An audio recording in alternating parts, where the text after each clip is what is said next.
Generalmente nosotros en la electrónica que más usamos, hay dos tipos de conversores. Para empezar, estamos hablando de conversores, ¿no es cierto? Y los conversores que nosotros más utilizamos, por ejemplo en esta planta, y que usted ya los ha trabajado, es el rectificador, ¿no es cierto? En el cual usted tiene una conversión desde AC hasta DC, ¿verdad? Entonces usted tiene aquí una toma de alterna y una salida en continua. Así le ponemos, ¿cierto? Sí. Este es un rectificador que es una fuente de voltaje, ¿no es cierto? Usted se compra una fuente de 5 voltios, la conecta al enchufe, que es alterna, y le sale 5 voltios en continuo. Estos son los rectificadores. Y por el otro lado están los inversores, que es todo lo contrario. Eso es lo que usted quería saber ahorita. Que de DC a AC. Exactamente.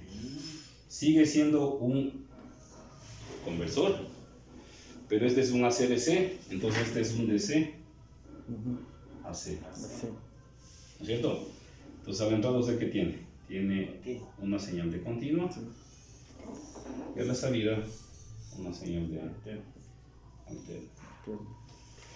¿Dónde usamos los inversores?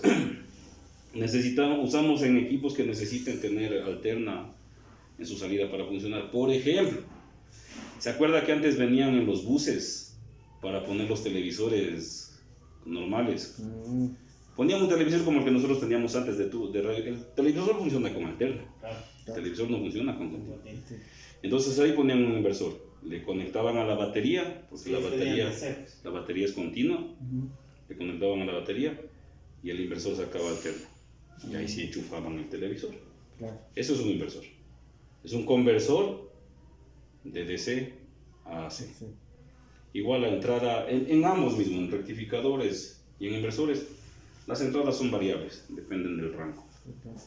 Pero nosotros tenemos estandarizado esto, nosotros, en 110, 240, ¿no es cierto? Sí. Y las salidas puede ser en 5, en 12, en 24, que es lo más común. Puede haber 48, pueden haber otras salidas, pero lo más común es esto. Entonces vamos aquí, es voltaje AC, y todo esto son voltaje DC. ¿Sí? Entonces lo mismo ubiquemos aquí. Nosotros aquí, por ejemplo, aquí nosotros tenemos a 12 voltios, ¿verdad? A 24. Y lo que nosotros tenemos aquí, que es 125 voltios.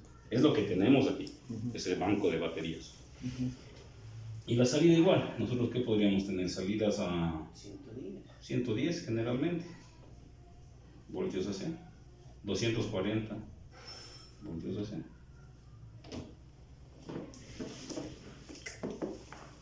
Eso es, entonces es el concepto contrario a un rectificador, es un inversor. El funcionamiento interno, cómo logra hacer esa conversión, ya es otro capítulo, es un poquito más complejo. Hay que entender la biestabilidad de los semiconductores, porque de esa manera se genera una oscilación adentro. O sea, usted solamente el momento que energiza dos transistores, por ejemplo, los dos no se van a energizar al mismo tiempo, nunca de los nunca, jamás. Siempre va a haber uno que por milésimas o micrésimas de segundo se encienda más rápido que el otro. Entonces ahí empieza a haber un desbalance. Ese desbalance empieza a hacer esto. Si eso se amplifica, ya tenemos una señal oscilante. Entonces de esa manera se empieza a generar aquí una señal alterna, que es la que finalmente amplificada y con etapas de potencia tenemos acá la señal ya alterna. Pero eso le digo es otra cosa. En cambio acá nosotros desde el principio ya tenemos una señal alterna, que es más fácil de controlar. Es más fácil de controlar, de hacerla pequeña, de hacerle lo que queramos. En cambio de DC a AC es un poco más complejo el concepto. Por eso le digo, ya entra biestabilidad de semiconductores, amplificación, regulación de frecuencia, regulación de voltaje. Son otros conceptos. Pero a nivel macro, que de pronto es lo que a usted le sirva ahorita, es eso. Si es que es eso lo que he preguntado. Sí, exactamente. Y el Alejo, ahí en la 1 ya vi dónde está la foto.